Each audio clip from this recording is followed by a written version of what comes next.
A state senator accused of DUI is acquitted. We'll tell you why the jury did not convict the senator of that. We'll take you inside a Lincoln County courtroom where a woman who murdered her grandparents apologizes to her family. 6 students are rushed to the hospital after police say a student took an illegal substance to school. What police believe that substance was. Tracking, alerting, protecting. This is WKYT News at 5:30.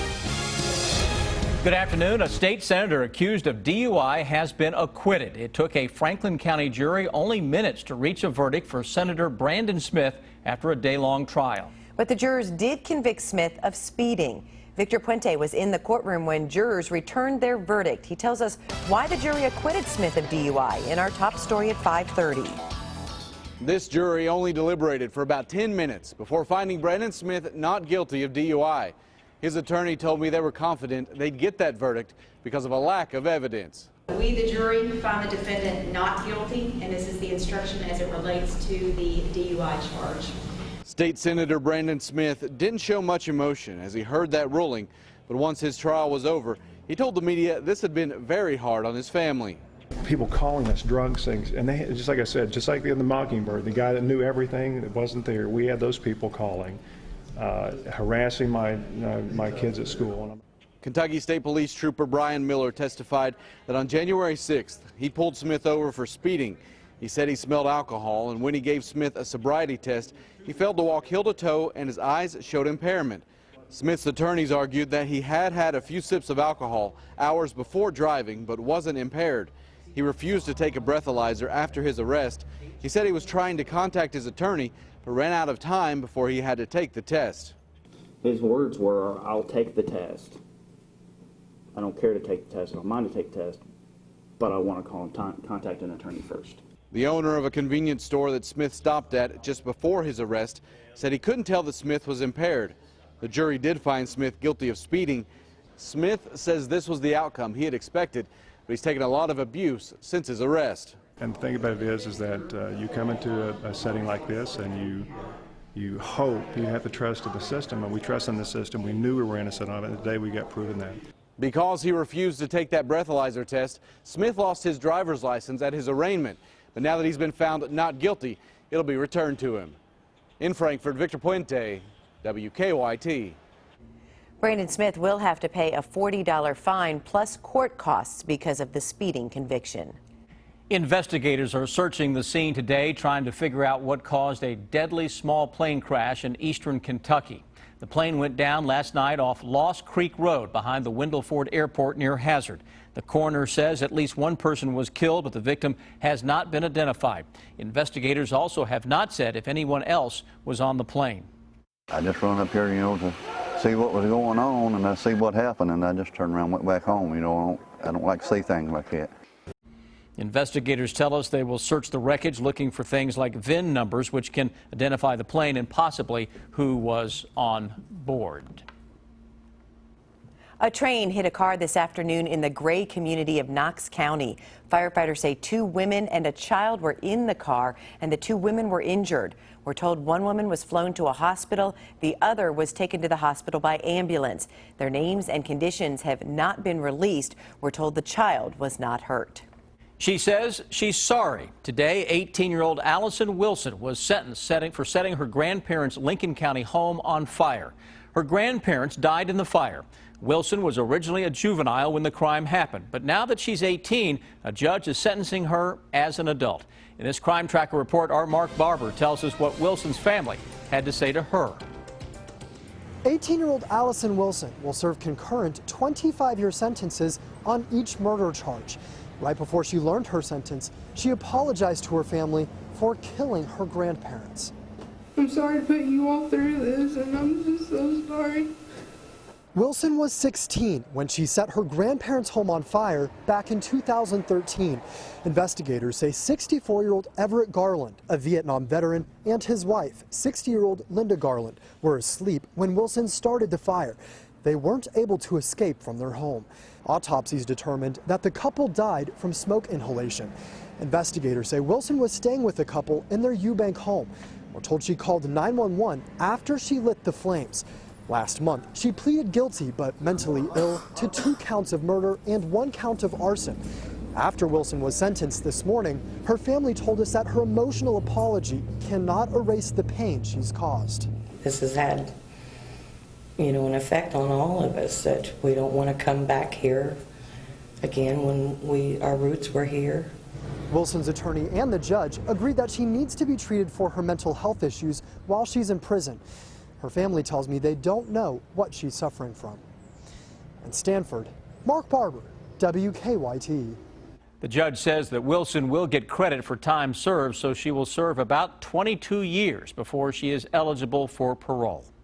Hundreds of Vermont inmates serving their sentences in Kentucky will be leaving the state. Our County by County coverage at 5:30 begins in Lee County. The Lee Adjustment Center will close in July. The county's judge executive says Vermont did not renew its contract with the private prison. Vermont has about 500 inmates in Kentucky and Arizona prisons under a contract with the Corrections Corporation of America. The prison is one of the largest employers in Lee County. According to the CCA website, 170 people work there. In Meade County, one student has been arrested for bringing an illegal substance to school.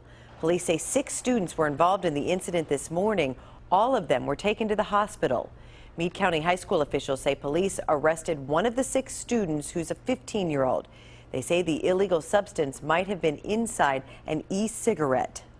Anytime we feel like it is a prohibited substance, it may have been, we alert them, so we don't have all that information at this time, to be quite honest. But any type of controlled substance or a prohibited that's not in our school, we check it out, we act aggressively, and if there are issues like that, we contact authorities and we prosecute. Investigators are not yet saying what charges the 15-year-old arrested could face. What a beautiful start to the Memorial Day weekend. We're seeing a lot of sunshine and warm temperatures, and the good news pretty much continues for the weekend. Meteorologist Jim Caldwell has an early look at the weekend forecast. It sounds like a pretty nice couple of days coming up. It's going to be a nice little run here, especially Saturday and Sunday for us. For those folks that get the extended weekend that carries over into Memorial Day, you might have to deal with a few showers and thunderstorms. Out there now on Defender, though, the only threat or chance that we have is still showing up just to our north across parts of Ohio. And I've mentioned that maybe a rogue shower passes through northeastern Kentucky. It even looks like those chances are going to completely disappear here as well. So most of that energy stays away from us, but you get a better idea of what's happening up there. We actually have a frontal boundary in position. It's going to be pushing into parts of Kentucky. It washes out. It's not a big deal at all, so we're not going to see a lot of action from it. We look at our 24-hour planner, and we're going to see some changes here. By this time tomorrow, as we get into the day, we're looking at temperatures right around 80 degrees for a daytime high, rather than the low and mid-70s, which is where we are today. Still pretty nice out there. Tomorrow morning, not quite as cool as it has been. There might be a few of you that end up in the low 50s. Maybe an upper 40 in some of those sheltered valleys out in eastern Kentucky, but generally not as cool as we have seen here recently. We'll take a closer look at the weekend coming up for you in just a few minutes. Thank you, Jim. Thousands of people are heading to lakes around Kentucky this weekend. Just a reminder before hitting the water, children 12 and under are required to wear a life jacket. Adults should always have one on or within reach. Officials at Lake Cumberland say this kind of safety will make sure everyone has a fun weekend. This is what we live for. This is summer is here, and we're ready to have everybody down. It's been a long winter. Rangers also suggest having a safety checklist before you head out. An important reminder, not everything that arrives in the mail is what it appears to be. In this case, con artists were able to steal tens of thousands of dollars from unsuspecting recipients. This is a government look-alike scheme, and basically the mailings look like they're from the government. Here is one of the mailings. The return address is California Labor Compliance and the Business Compliance Department. Then in bold letters, final notice. Problem? There is no such department. These mailings looked official. They used names that included United States, trademark, office, One mailing claimed it would cancel a business trademark if not paid immediately. Immediacy is part of the game. Threats to make people hurry up and pay the funds. Inspectors say an astute postal employee tipped them off to the case after seeing more than 100 pieces of mail arrive for a rented post office box. I just became suspicious because it was just too much mail. Mailings were identical, and she just felt like there was something wrong with it, and there was some fraud. Inspectors quickly learned the boxes were rented with false identification. As the investigation grew, inspectors learned losses totaled more than $100,000. All this money was going into bank accounts with false identification. We could never identify the suspect in this case. Everything was done using false identification. The takeaway: don't pay a bill if it doesn't look familiar. Recipients have to be really careful and make sure that what it is they're receiving, if they're going to pay something, that it's actually from a government office. And here's one thing to look for. One red flag in this case: the letter did not include a telephone number, a fax number, an email address, or the name of an actual person. A program teaching children to swim is making a big splash this year in the Bluegrass. Still ahead on WKYT News at 5:30, how the YMCA is making sure swimmers stay safe. I'm Bill Bryant. A Kentucky political observer weighs in on whether a recanvass will help or hurt the eventual Republican nominee for governor. And Kentucky's Economic Development Secretary is stepping down. The bottom line is ahead. I'm Kristen Kennedy near the Kentucky River, where crews are searching for evidence in a murder investigation.